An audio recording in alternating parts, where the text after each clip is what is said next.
Good evening everyone, welcome back to my channel. My name is Sugandha Sharma और आज के video में हम बात करेंगे किसी भी 10th पास या उससे ज़्यादा क्वालिफिकेशन वाले किसी भी कैंडिडेट के लिए one of the best job vacancy के बारे में, जो है SSC MTS staff selection commission की मल्टीटास्किंग स्टाफ की जॉब वैकेंसी। रीज़न कि ये सबसे अच्छी वैकेंसीज है 10th पास कैंडिडेट्स के लिए। फर्स्ट, इंडिया में 10th पास कैंडिडेट्स के लिए जनरली बहुत ज़्यादा जॉब वैकेंसीज नहीं निकलती हैं। जो निकलती हैं उनमें से ज़्यादातर की जो वर्क प्रोफाइल है वो बहुत ही लो ग्रेड होती है। इसमें जो आपकी वर्क प्रोफाइल है वो बाकी 10th पास कैंडिडेट्स के वर्क प्रोफाइल के कंपैरिजन में बहुत अच्छी है। सैलरी आप चाहे प्राइवेट सेक्टर उठा लें चाहे गवर्नमेंट सेक्टर उठा लें, किसी भी 10th पास के स्टैंडर्ड के हिसाब से जो सैलरी है इसमें बहुत अच्छी है। एंड थर्ड, इसमें कोई इंटरव्यू नहीं होगा, जो सिलेक्शन प्रोसेस से बिना इंटरव्यू के है।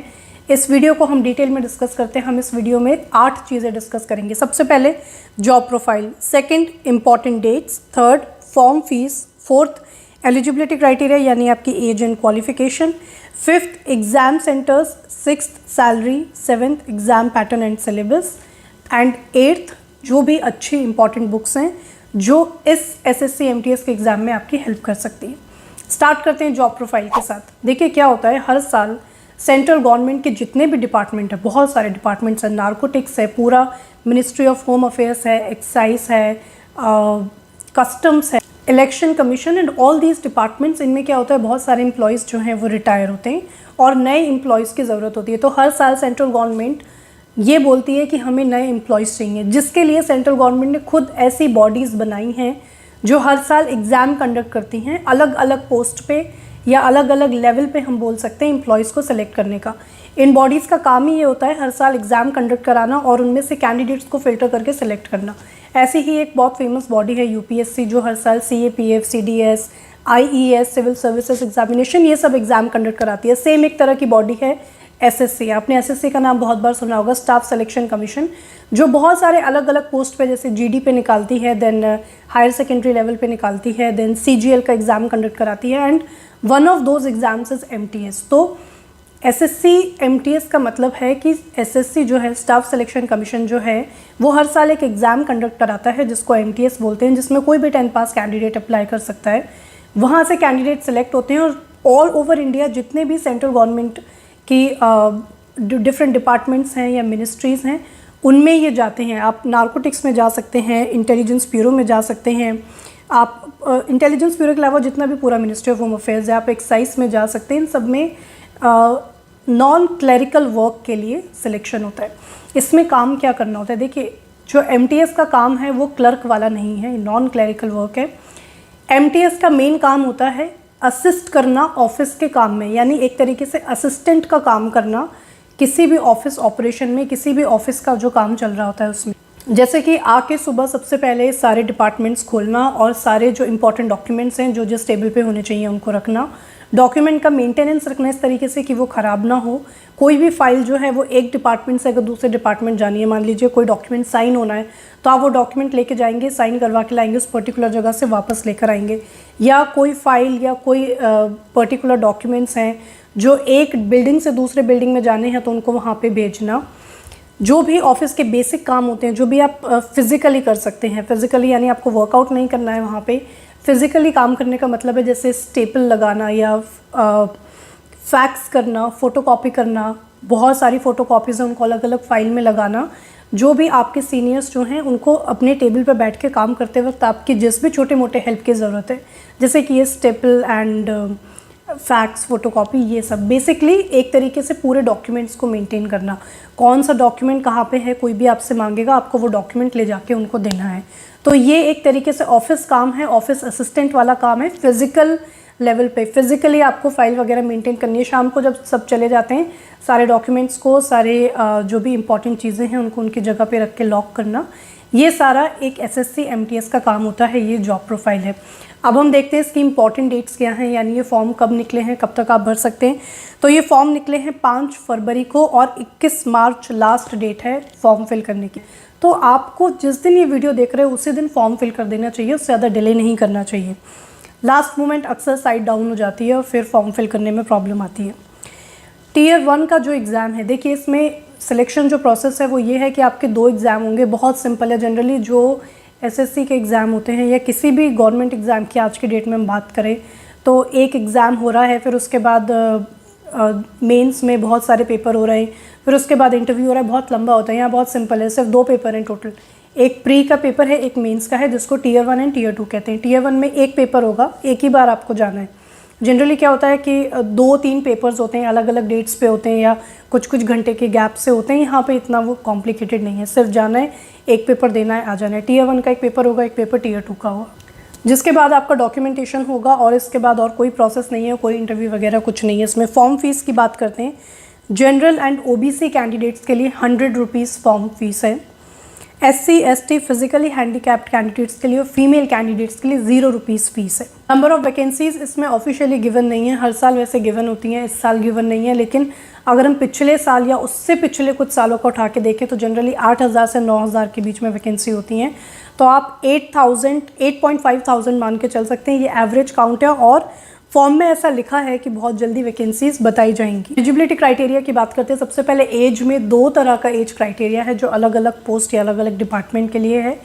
एक है 18 to 25 और एक है 18 to 27। आप में से जो भी पर्सन जिसके लिए भी एलिजिबल है वो जब आप अपने प्रेफरेंस दे रहे हैं उस टाइप से फिल कर सकता है। तो कुछ पर्टिकुलर पोस्ट के लिए it will be 18 to 25, for others it will be 18 to 27। Age relaxation भी है इसमें। SC ST के जो कैंडिडेट्स हैं उनको 5 साल का, OBC के कैंडिडेट्स को 3 साल का, एक्स सर्विसमैन को 3 साल का, एंड जो पर्सन विद डिसेबिलिटी हैं, जो फिजिकली हैंडीकैप्ड है, इनको 10 to 15 ईयर्स का एज रिलैक्सेशन मिलेगा। नेक्स्ट बात करते हैं क्वालिफिकेशन की।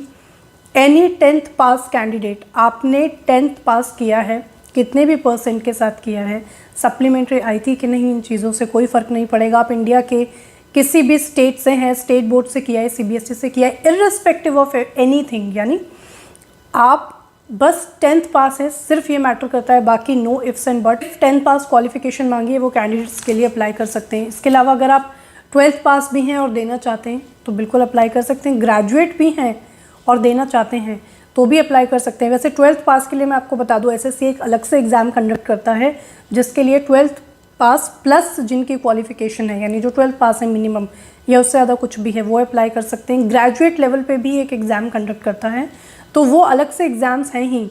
अगर आप अपने क्वालिफिकेशन के हिसाब से देना चाहते हैं वो तो आप दे ही सकते हैं, बट ये 10th पास वाला भी आप दे सकते हैं। बात करते हैं एग्ज़ाम सेंटर की। आप इंडिया के किसी भी स्टेट या सिटी से हैं, आपके स्टेट में एग्ज़ाम पक्के से होगा, और अगर आपकी सिटी में नहीं हो रहा है तो आपकी सिटी के आसपास की जो सिटीज़ हैं उनमें एग्ज़ाम सेंटर ज़रूर होगा। जब आप फॉर्म फिल कर रहे होंगे तो वो आपसे 3 ऑप्शंस मांगेंगे। 3 ऑप्शन, यानी ऑप्शन 1 प्रेफरेंस 1 कि आप क्या चाहते हैं कि पहला सेंटर कहाँ पड़े। अगर वो नहीं मिलता है खाली, अगर वो पूरा फुल हो जाता है तो सेकंड आप क्या ऑप्शन चाहते हैं, थर्ड क्या ऑप्शन चाहते हैं। लेकिन इसलिए इंपॉर्टेंट है जल्दी फॉर्म भरना, क्योंकि आप जितना जल्दी फॉर्म भरते हैं जो सेंटर अलॉटमेंट है वो उतना जल्दी होता है। सो जितने भी एग्ज़ाम सेंटर्स हैं आपके सामने स्क्रीन पे हैं, आप चाहें तो इसका स्क्रीनशॉट भी ले सकते हैं या मैं आपको डिस्क्रिप्शन में लिंक भी दे दूँगी, वहाँ से भी आप चेक कर सकते हैं। बात करते हैं सैलरी की। इसकी ग्रेड पे है 1800 रुपये, विच मीन्स अगर हम सारे अलाउंस ऐड करें, बहुत सारे अलाउंस ऐड होते हैं जैसे DA, TA, travelling allowance, then house allowance, बहुत सारे अलाउंस ऐड हो के जो आपको इन हैंड सैलरी मिलती है, that is somewhere between 20,000 to 25,000। देखिए आपकी जो सैलरी है गवर्नमेंट जॉब्स में, आप कौन सी सिटी में पोस्टेड हैं, किस डिपार्टमेंट में पोस्टेड है, आपको कितने साल हो गए हैं काम करते हुए, इन सब चीज़ों के ऊपर डिपेंड करता है, जिसकी वजह से सैलरी में डिफरेंस आ सकता है। यहाँ जो मैं आपको 20-25 हज़ार सैलरी बता रही हूँ ये सिर्फ एक एवरेज फिगर है। नेक्स्ट बात करते हैं एग्जाम पैटर्न एंड सिलेबस की। सबसे पहले तो आप ये जान लीजिए इसमें कोई इंटरव्यू नहीं होगा। Tier 1, tier 2, documentation, that is it. Tier 1 में एक एग्ज़ाम होगा, टीयर 2 में एक एग्ज़ाम होगा। टीयर 1 का जो एग्ज़ाम होगा, यानी जो सबसे पहले आप एग्ज़ाम देंगे, ये एक ऑनलाइन एग्ज़ाम होगा, कंप्यूटर बेस्ड होगा। इसका रिज़ल्ट आएगा, जैसे ही आप इसको क्लियर कर लेते हैं तभी आपको टीयर 2 में यानी स्टेज 2 में बैठने दिया जाएगा। जो स्टेज 2 भी क्लियर कर लेते हैं फिर उनकी मेरिट लिस्ट बनेगी, और जितनी वैकेंसीज़ हैं, जैसे मान लीजिए 1 लाख कैंडिडेट्स अगर बैठते हैं, वैकेंसीज़ 9,000 हैं, तो जिनके टॉप 9,000 मार्क्स आए होंगे उनका नाम फाइनली मेरिट लिस्ट में आएगा। पूरा इसका पैटर्न समझते हैं। सबसे पहले स्टेज 1 जो है यानी टीयर 1, इसकी बात करते हैं। एक सिंगल पेपर होगा, यानी एक ही पेपर होगा, 1.5 घंटे का पेपर होगा। जो फिजिकली हैंडीकैप्ड कैंडिडेट्स हैं, जो PWD में आते हैं, उनके लिए 2 घंटे का पेपर होगा।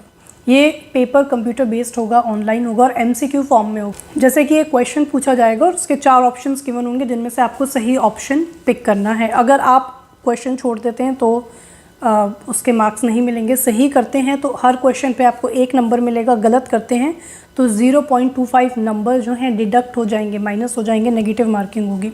इसमें 4 सेक्शंस आते हैं, इंग्लिश, जीके, मैथ्स और रीजनिंग।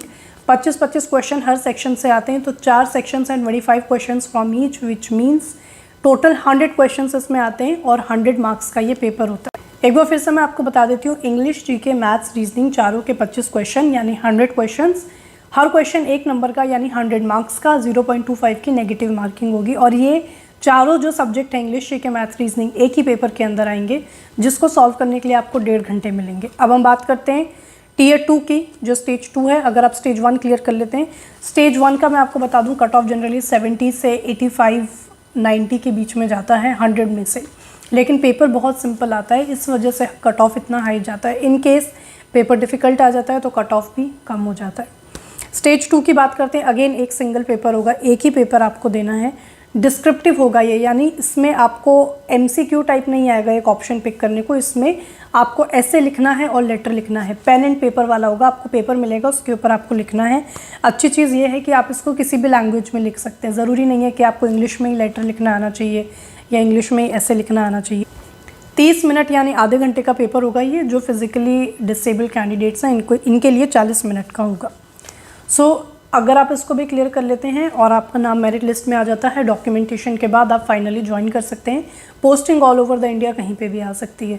सिलेबस जो है इस वक्त आपके सामने स्क्रीन पे है। अगर आपको सिलेबस क्लियर नहीं दिख रहा है या अगर आप और अच्छे से पढ़ना चाहते हैं, आप डिस्क्रिप्शन में जा सकते हैं। डिस्क्रिप्शन में मैंने 2 लिंक्स दिए हैं।